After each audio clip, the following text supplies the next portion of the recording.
and welcome to Truth, Lies and Work, the award-winning podcast where behavioural science meets workplace culture.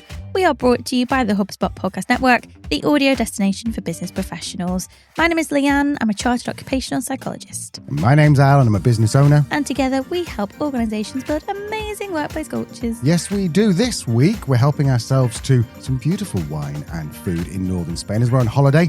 But we've still got a great interview for you, and we'll tell you all about it after the break. Oh, and by the way, this is audio only, so if you're on YouTube, how are you listening to this? See you in a second. Welcome back. Happy Thursday. Happy Thursday. As I said, we're on holiday, so we're bringing you a slightly different type of episode. We call these Unfiltered series. This is where we bring you a raw, full, unedited interview with some of the most interesting and thought-provoking guests we've ever had on the show. Yes, if you're new here, Unfiltered is something we tend to do when we take a short break. So we did run it for 4 weeks over Christmas, and now in May, we're doing it again. We're due another break, but just for 1 week this time. Don't worry, our regular Tuesday episodes are still going, and we'll be back next week with a brand new guest interview. Today, we're bringing you our full conversation with Dr Sarah Hughes, CEO of Mind. Mind is one of the most important mental health organisations in the UK. Sarah has decades of experience and she doesn't hold back. In this conversation, we cover why serious mental illness still isn't properly understood, why just throwing a wellness programme at a workplace won't fix its deeper problems, and the staggering economic cost when mental health is ignored. And best of all, this is the full unedited version, including the moments you've not heard before. In fact, nobody's heard before apart from Leanne and I. Sarah. Yeah, Sarah, yes. She was there too. So grab a coffee, get outside for a walk, or just settle in and let's go and meet the incredible Dr. Sarah Hughes. Dr. Sarah Hughes, thank you so much for joining us on the podcast. I've been looking forward to this for a while. Can you start by introducing yourself to our listeners, telling them who you are, what you do, and what you're famous for? Oh, it's lovely. It sounds a bit like a blind date introduction. So yes, I am Sarah and I'm Chief Executive of Mind at the moment, and I've been Chief Exec for a year. In fact, I celebrated my 1 year anniversary last week. But I've worked in mental health for 35 years and very proudly so, and I'm a trained social worker. I've been a Chief Exec for 20 years now in 5 mental health charities. And so very, very pleased to be talking to you. If anyone hasn't heard of Mind, could you tell them a little bit about the organisation? Yeah, so Mind is a mental health campaigning organisation. I think people will know us primarily for that. We have, led the nation's evolution around mental health for about a decade, although we're 75 years old. Maybe 80 years old now. And we've got 108 local minds across the country that deliver services. And we've got 170 very famous charity shops as well. So we do a huge amount. We fundraise for mental health. We campaign.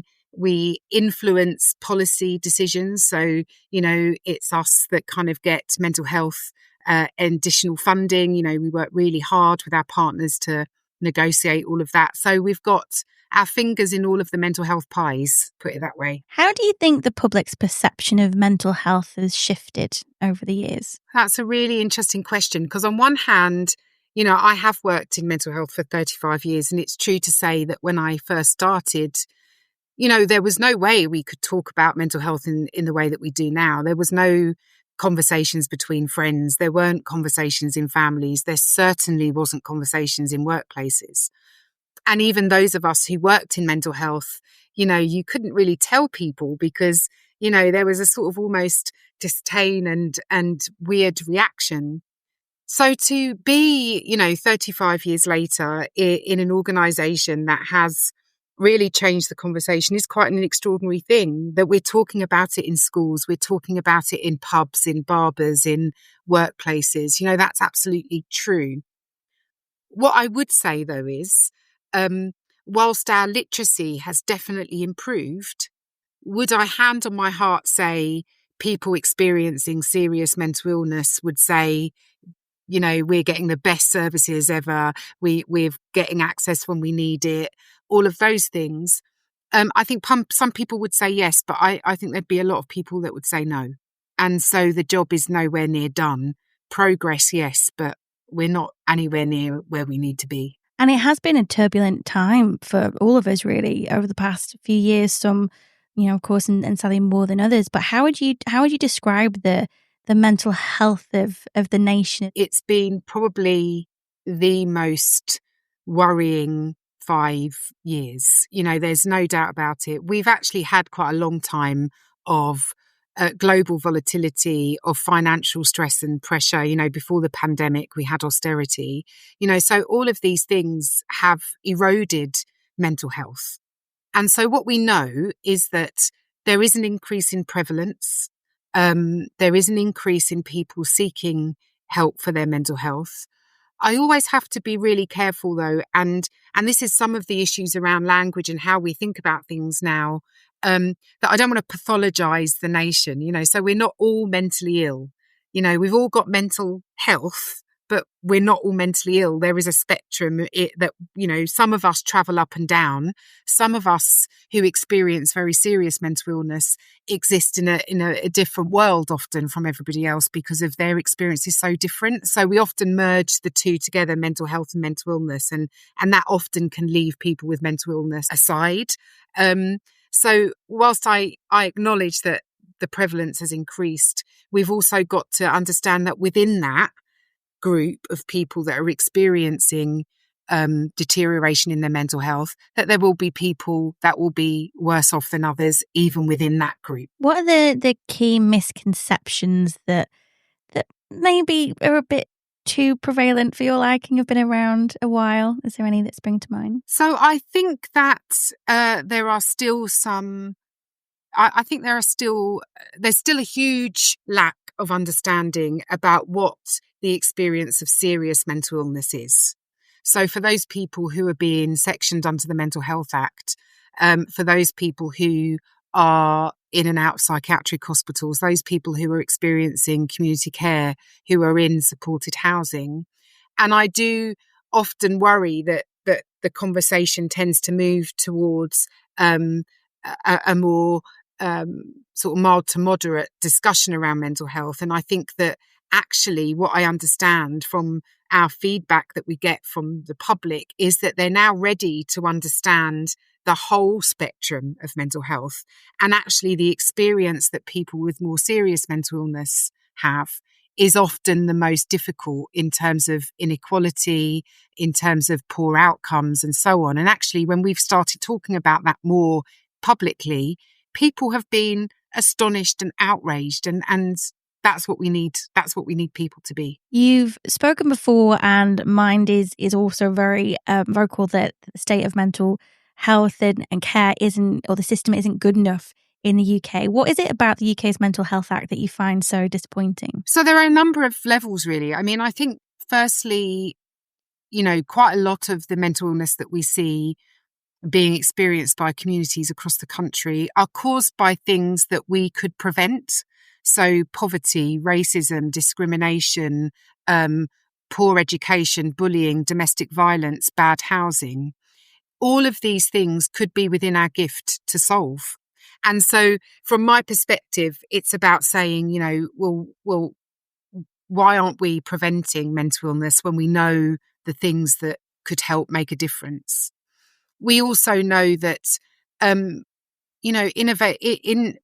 funding for services isn't at the level that it should be. There is just not, we haven't achieved parity of esteem, which is this notion of equity between physical and mental health.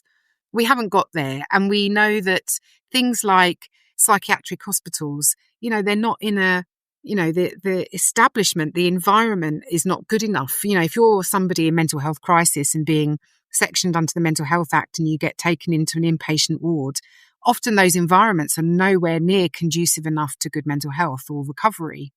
So, I think that that's where we need to be prioritising our attention. We need to be preventing the mental illness that we know is caused by social factors. We need to be enabling people to access the support when they need it. And we need them to get the right care at the right time from the right people. And I think all of those things need to happen in concert with each other, because sometimes we get a bit of the system right, but not the rest of the system. So I'll give you an example. If you're in a psychiatric ward and you become, you recover while you're on that psychiatric ward, but you want to be discharged to a new environment or supported living, and there is not enough accommodation out there, you end up sitting on the ward for a lot longer than you need to. That system is basically failing the individual. They would have got good treatment in hospital, but the next bit of the journey isn't there. And so we really have to look at a person's entire life, not just one bit of it. Mental health can't be broken down into, well, I can just give you a tablet for this and that will equal that. It's just not that clear and simple. You've mentioned there the changes we need to see within society, within public services. Obviously, that means the government as well, and that has also been horribly chaotic over the last few years. I've actually lost count now of how many prime ministers we've had. Probably a general election over the next 12 to 18 months. What's your hope for the government? What happens next? It's true to say that the government we've had for a long time has done a huge amount in mental health, and we mustn't underestimate the shifts that we have seen over the last 10 years. What we're not saying is that we've got there, nor one party is better than the other. But what we want to see is a cross-government plan for mental health not disregarding whoever gets into power. We want to see the Mental Health Act legislation implemented. We want to see parity of esteem in the funding that people get. We want to see the welfare system reformed.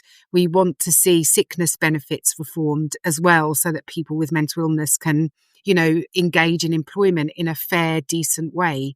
And so we are working with all parties at the moment to make sure that we get those missions into their manifestos, as every charity across the country, every issue organisation is doing the same. But we think that we've made progress in mental health. This is not the time to take your foot off the pedal. And so there's a lot of pressure being applied to make sure that we have a government who has mental health at the heart of their manifestos. What would it mean at a bigger picture? Because there's so many different, like, say, charities, NFPs, organisations, causes, campaigns looking for funding. Why is mental health so important? What would the impact be on the general public, on society at large, if we were able to elevate the quality of mental health? Well, the economic cost for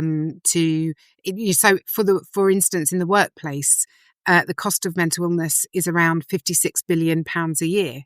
So the economic case is very strong.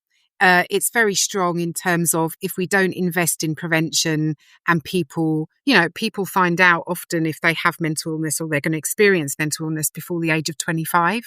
So as a result of that, we know that if we could invest early, get people into services and support when they need it, we can get them back into thriving lives. So again, it's about, then people can become part of their communities. We can see relationships and the economy blooming. It means everything. And the idea that physical and mental health are not equally important is something that I've never understood personally. For me, it's always made sense to me that they're inextricably linked. But we do so much in terms of our policy and our funding decisions that separates them off. And as a result of that, we are disadvantaging the nation's mental and physical health. People with serious mental illness often die 20 years before everybody else.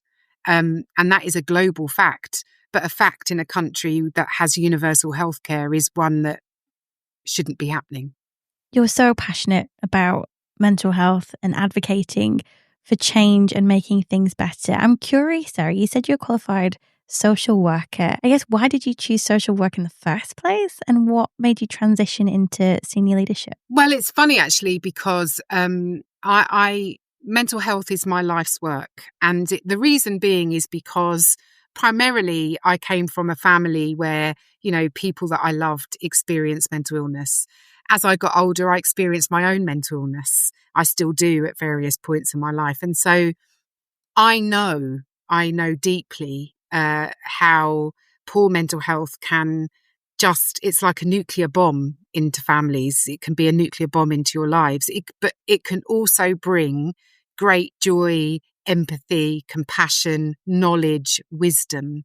And so with all of that together, I just felt like it was a natural place for me to be. And I've always worked in charities. And the reason why, again, is because I feel like it's closer to communities, it's closer to where people live and where it makes the most difference.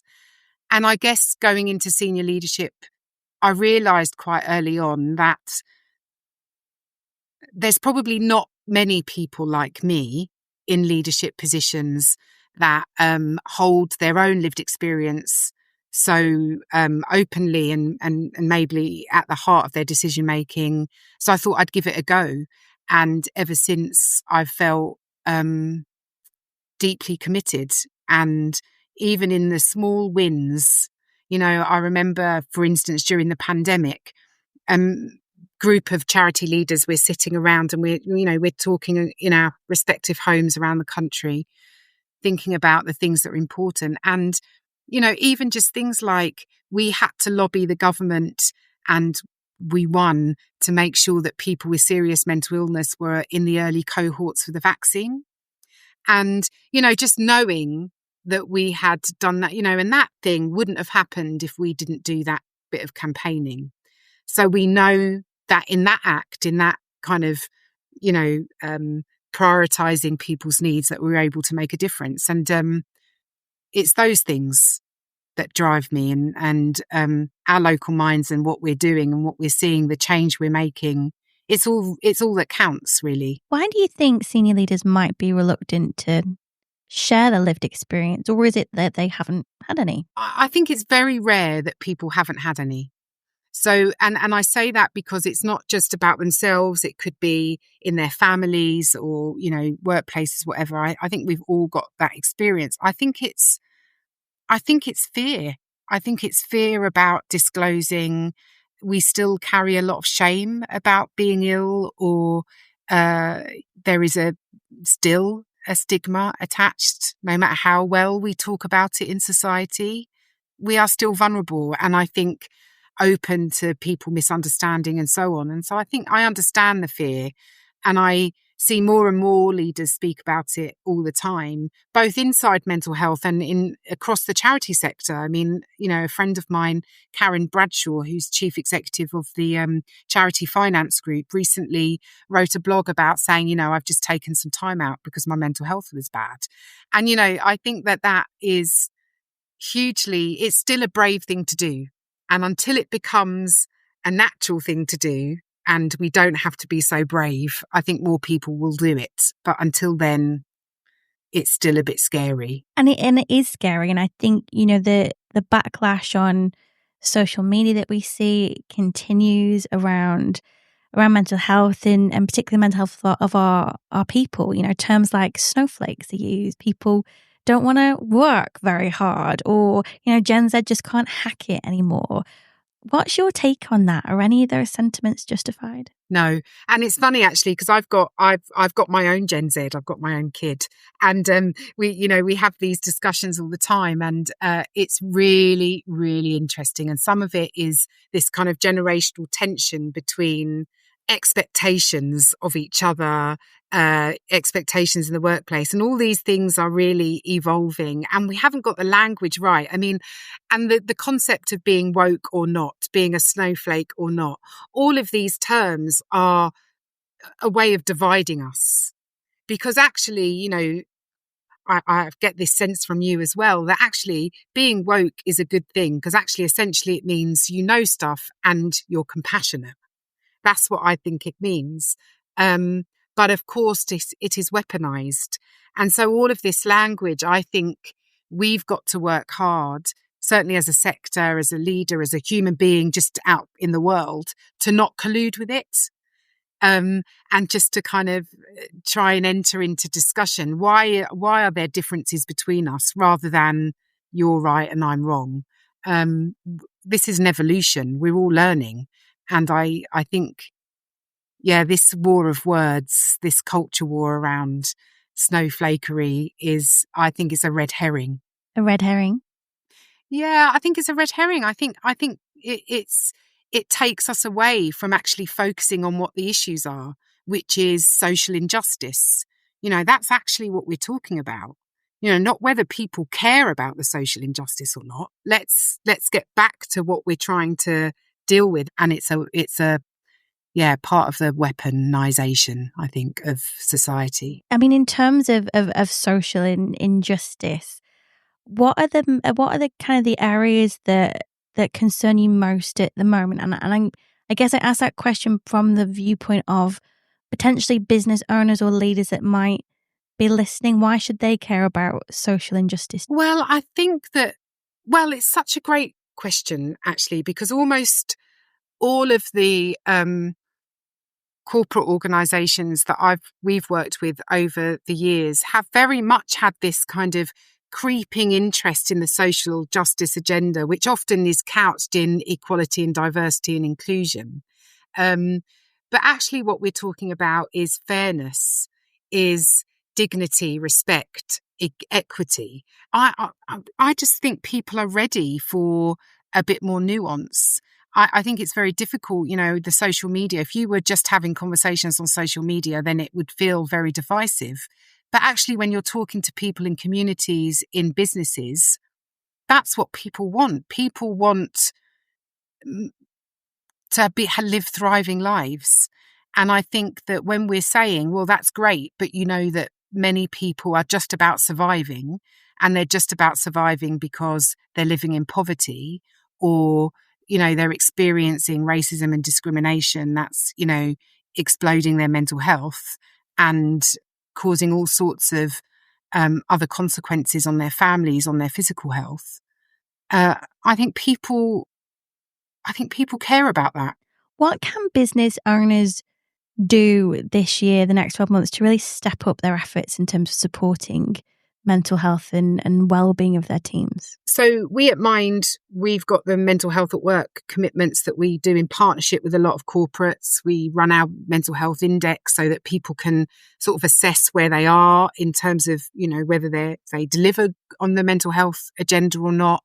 I think that it's joining up with communities. So joining up with, there are many workplace well-being networks, so Madwell being one of them. There are many others. There is Mind Forward Alliance. There is Mental Health First Aid. There is what we do, and again, and there are others. And I think corporates being part of that, I think, is a start. Many corporate organisations are quite a long way on their journey, and I think that we should applaud some of our corporate partners for the progress that they've made. And I don't think we should underestimate that, because I've seen astonishing progress in, corporate world in a way that, so even some of our charity organisations would not have made. So I think it's being part of those networks. It's facing up to the truth of what goes on in your organisations.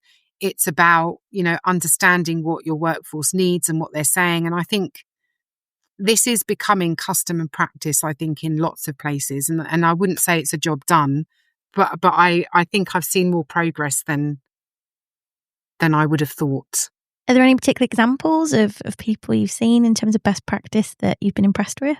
I think there are organisations like John Lewis. I think that, it's very famous for the support that they provide for their organisations. I think that Unilever as well, another organisation very well known for all of the support that they deliver within their organisation. So I think there are good examples, and we can definitely share more of those. And we have award systems, and again, many awards are offered to organisations. You can see it all the time in different places, and I think this is a good thing. This is progress. It's not always performative, and I think sometimes people worry about that. But small steps can lead to big strides. A lot of the kind of the grumblings we hear from business owners, particularly in SMEs, are that they have these EAP programs in place, have lots of different support mechanisms, but employees aren't accessing the support. What advice would you give to a business owner that might be frustrated by that? I understand. I mean, and I think that partly EAP services are really great. but often people will not feel like it's personalised enough to them. So I think sometimes that's the struggle with EAP, that it feels a little bit kind of general and, not personal, etc. So I think that's some of the struggle. I think sometimes EAPs are not always culturally appropriate, or they're not, effective for people with neurodiversity. So sometimes it's about the quality of the offer. And that's not a denigration on EAP at all, because I think it's very good practice to have one. But I think that sometimes, we're all doing it at scale, that we forget actually it's individuals that are accessing those support systems, and individuals have individual needs. So there's that. I also think we can't underestimate stigma. So again, whilst I would say a lot of progress has been made, I still think there are a huge number of people who would say, I am no way near ready to disclose my mental illness in the workplace. I don't feel safe to do that. So I think there's a combination of factors about why people don't access support. But I would urge organisations not to stop. What I would urge organisations to do is examine the offer and see if it's something else. And also I think, and this is something, ultimately, you can provide a lot of wellbeing support, but if people are still being overworked or underpaid, wellbeing support is not going to offset those. So sometimes the decision is, can I pay my workforce a bit of a better wage, or do I invest in EAP? I think those things are for you to discuss with your workforce, especially if you're an SME. There was some research that came out this week, I'm not sure if you saw it, from Oxford University Wellbeing Research Centre, that found only 1 in 90 workplace wellness offerings appeared to actually be effective in boosting well-being. I'm not sure if you've seen it. If you have or haven't, you did. What's your view on that? Well, I mean, in a way, I'm not entirely surprised. I think there are some, there are some things that I could sort of add in around the nuance of the research. But I think broadly, it's right. You can't just drop in a wellbeing program into a business and hope for the best, because it's about everything else. It's essentially about the culture. It's about people's ability to disclose. It's about the quality of the offer of, EAP and all of those sorts of things. It's fundamentally if people feel like they've got good work, that they're in a fair environment, that they've got good line management. Those are the things that I think I have seen make the biggest difference in well-being. So getting the basics right, I think above everything else, has to be the priority. Do you worry that some business leaders might just read the headlines or skip through the stories quoting that research and make assumptions? Yes, I do, sadly. And I think that's the problem in, sort of research that is very, clickbaitable in a way, because, that headline was quite stark. And, when you get into the detail, you can see all the nuance, but most people don't have a chance to do that, really. So I'm quite sure. And in fact, I think we're quite confident in saying we're already seeing workplaces do that and shift from a place of, well, it's not working, we'll pull back, or so I mean, we're already seeing the impact of some of this narrative that's not new. So even though this research was this week, there has been a growing kind of sort of questioning, curiosity about the impact of wellbeing interventions. So if anyone's listening that might have just seen the headlines and assumed wellness doesn't work, then are there any particular points you'd want to point out to them? Well, I mean, I think wellness initiatives do work, and they work for people's holistic health. The reality is that if you're considering wellness as a response to emerging mental illness, then that's not the right thing. And so I think it's about workplaces really understanding the difference between mental health and then when people become ill. So I think it's about growing your understanding and moving that literacy into a really much more sophisticated approach to supporting people's mental and physical health in the workplace. So wellness is important. I agree, though, that it's only part of the pie that will make the tangible differences to people's working lives. I want to ask you a bit more about your career, Sarah, if I can. And before I do, I noticed on your Twitter or X or whatever it's called now, that you described yourself as a sometimes annoying woman. Yes. If I said that right, yeah? Yeah. Why? Well, I mean, it was in response, I think, was it Donald Trump who called somebody an annoying woman or somebody here? No, it was one of the politicians here. Anyway, there was a time when women who spoke out were being called annoying. And I think pretty much we still are called annoying. And I take pride in my sometimes being an annoying woman, partly because that social justice piece is very important to me as a human being. I feel deeply motivated by what I see happening in the world, what I experience myself. And so, yeah, sometimes I think I'm provocative. I say things sometimes I probably shouldn't say. I've got a bit better at that as I've got older, but still sometimes creeps out. I like it. My word was difficult. Yes. I might add that to my social profile. Sometimes difficult. Sometimes difficult. Yeah. And, I mean, and this is the thing, women, when you're considered difficult, it's a really interesting way of closing you down. And I think by owning the fact that, yes, we're difficult and disruptive because there's a necessity, and I'm not going to allow that view to undermine the point that I'm making as a woman. And so, yeah, I've got a lot of annoying women friends, and I think they're the best type. Me too. They are the best. And I wondered what you said there about, being, but it's actually about being, disruptive, and whether that's the truth or, the younger generation, the joining the workforce, our young workers, whether it's a similar thing, we're being vocal and disruptive because we have to be. Absolutely is. And I think it's really interesting because obviously now I'm the boss, right? So I also have boss feelings sometimes about, wishing things were just easier in the workplace. I think that's perfectly natural, way of thinking. But I also remember what I was like when I entered the workplace.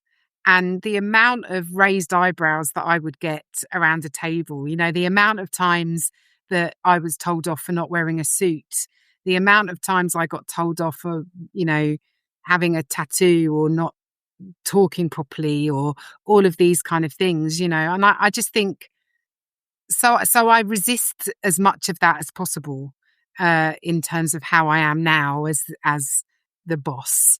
But I also recognize that, it's actually not that easy. You can't underestimate that generational transition. And I think it's only through having honest conversations and talking it through that, that you can kind of get past the tension. Women continue to be underrepresented in leadership roles in the UK, globally.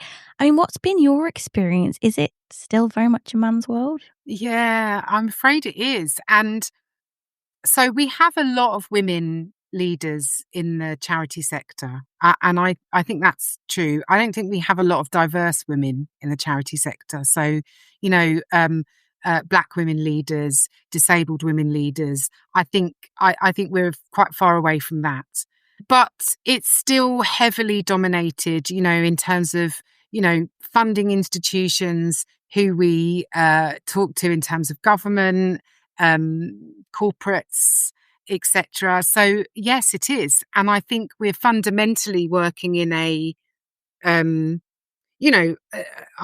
very much of the mind that we all work in kind of white supremacist sort of frameworks, which include very traditional views of men and women and leadership and the way we talk to each other and, how we communicate on all sorts of different things. And so as a result of that, we're all operating in a way that challenges the idea of diversity in leadership. And we haven't dismantled it yet. We still bump up against it. So I recently spoke about being a working class leader, and it's still a thing.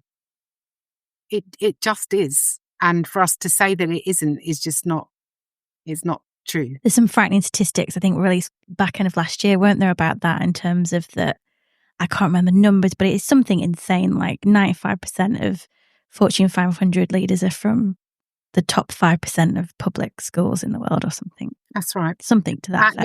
There are more chief executives that are called, I think it's David, in the UK than there are women. I mean, feminism seems to be a problematic word sometimes.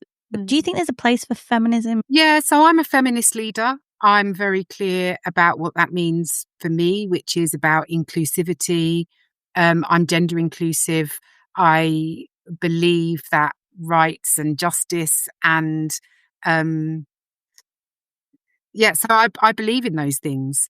I believe that if you can make it better for people on the margins, it makes it better for everybody. And so I feel that is very much part of my core. I do think the language of feminism gets locked into a different place that I don't really understand or try and engage into much. You know, where I'm at is my leadership is about inclusion, is about understanding the environment in which we operate and responding accordingly. Has there been any pivotal moments in your career, Sarah, that have shaped your approach to leadership? There's been so many. I think there's, been experiences I've had with staff, that have taught me loads. I became a very senior manager at a very young age. I was 23 when I managed my first residential home for women with personality disorder who, and it was a very tricky job, but it was one of the jobs that I've loved the most in my career and probably taught me the most about managing people, communication as a leader. That was definitely, grounding. And I think since then it's been working with legends. As I've become more senior, I've managed to work with some of the people that I've admired in my career for a very long time.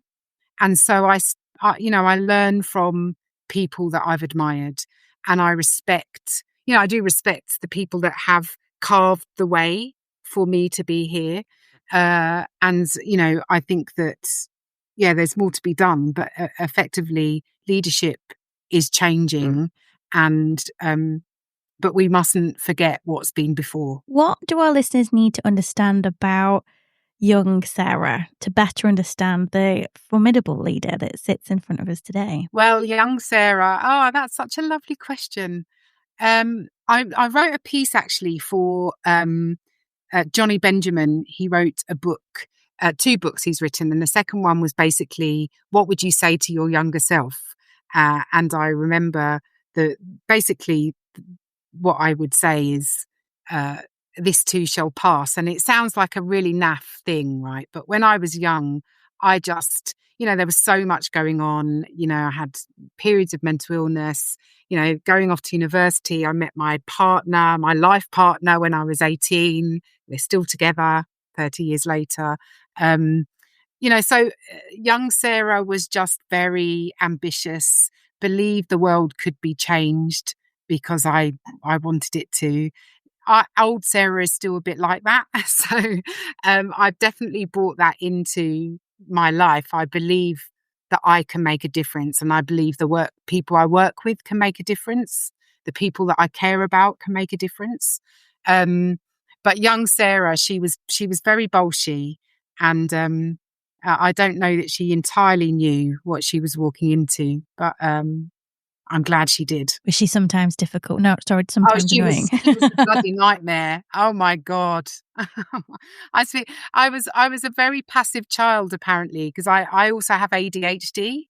And one of the symptoms that I have is disassociation. So when I was a child, I did a lot of that.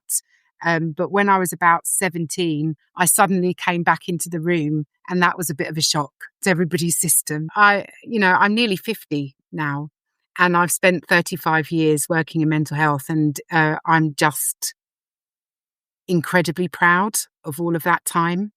And I started at the, coal face, and I'm just very proud that I've been able to see things at lots of different levels. I want to ask you, I was talking to a colleague not long ago who was saying that some of the young people she's working with are experiencing a lot of anxiety around the state of the world, whether it be politics or climate or mental health. And I imagine a lot of them are feeling that because they do want to drive change. They are, expressing the similar things that young Sarah did. Is there any advice that you give to anybody who is feeling anxious about the state of things at the minute? Do you know, for sure. So firstly, I think that there is something about staying informed from the right places. So I think part of what I want people to do, especially young people, is for them to curate their input, their social media feed, so that they're getting good information about stuff. Because I think just this constant deluge of information can be very overwhelming, and getting accurate information about things can be very difficult to do. I think that we have to help our young people, because even though I was a staunch activist from a very young age, I didn't know half of what was going on in the world. But our young people know it all, and they're expected to care about it all. And I think we have to enable young people to find some sanctuary away from distress. And that is very difficult to do, because we all want what's happening in the world to stop, and, all the bad stuff to stop. But I think that, we need to enable our young people to self-care, to say, okay, there is this that I'm going to focus on. But then there is the other thing that I think is very important, is actually to get involved in something. So it's a kind of not the antithesis of me saying curate your feed and manage your self-care. It's an extension of that, really, because often engaging in campaigning or engaging with a community that is working on a project to look at X, Y, or Y is incredibly powerful and really good for your mental health, because effectively we're social beings. So being with other people, even for those people who are introverts or who say they like being at home, we're effectively social beings. That being with people on things that you care about, that things that you can do together, is a huge, huge mitigator of mental illness. You mentioned that mental health advocacy and work is your life's work, clearly your passion, and you're hugely proud, as you quite rightly should be. But I suspect you're not done yet. Oh, so no. What does the future hold for you and for Mind? Well, I think Mind and I, we're a beautiful marriage. I love this organisation, have loved it for a long time, and believe that, we do have a role in helping the nation through the next stage, but that's I think in partnership with all sorts of different organisations. We're really keen on the government getting that cross-government plan. We're not satisfied with just having a health approach to mental health. This is an all-society deal. I think we want to see people able to access help when they need it. And I think that we're so far away from that in a way, but there is huge potential. And I think that we can drive some of that change. And there are lots of opportunities already appearing that might help us land that. And effectively, ultimately, I believe that charity shouldn't exist. We should, as a nation, be able to live in perfect harmony with each other, with respect and dignity. And, until that point, we will keep fighting for fairness and dignity, respect, people not to be discriminated on, and we just won't stop. If people want to find out more about Mind, support Mind, contribute to Mind's mission, where can they go, and what types of things can they get involved in? Oh my gosh, there's so much. So there's a number of things, really. So we've got, you can go to our pages, our web pages, and there's a whole ream of things. You can be an ambassador, you can be a fundraiser, you can be a campaigner, you can be one of our facilitators, you can join some of our volunteer programs, you can volunteer in our shops. You can do all sorts of things. You can help us make sure that your workplace gets the, mental health at work commitments. There are all sorts of things that people can do. It's not just all about donating, a fiver. Although people donating a fiver is very, very welcome, but, it's all about spreading the word of mind, that piece about, we can prevent some of the mental illness that we're seeing, and it's not impossible to provide people with good care. And, we want people to be sharing that message, get behind the movement, campaign, lobby their MP, tell their local, commissioning group that fund all of the healthcare. We want them to get involved, have their say, fight for mental health. I think that, without doubt, the difference that we've made to society as a whole mental health community, which is effectively built on the shoulders of people with lived experience, we've spoken about mental health and we've increased the conversation. But now we really need to help people get to the next stage and not get locked into this kind of, idea that mental health is just this, and forget about the people with more serious, enduring, life-threatening conditions. We hope you enjoyed that conversation. Sarah brings such an important voice to the mental health conversation, especially when it comes to getting what workplaces get wrong and what they need to rethink. Yeah, we hope you got as much out of that as we did. And what really stuck with me from the conversation is how Sarah does really cut through the noise. She's not here for the box ticking or surface level well-being stuff. She is really challenging us to think harder about what's actually going on in our workplaces, how we're supporting people, what assumptions we're making about serious mental illness, and whether the culture we're creating is really helping anyone. If you want to learn more about Mind or check out the resources, we've added the details to the show notes. And if you like the unfiltered interview feel, then go back to episodes, I think they're 161 to about 166, and you'll hear our unedited versions of interviews with cool people like Dr. Ryan Martin, Professor Sir Carey Cooper, and Bruce Daisley.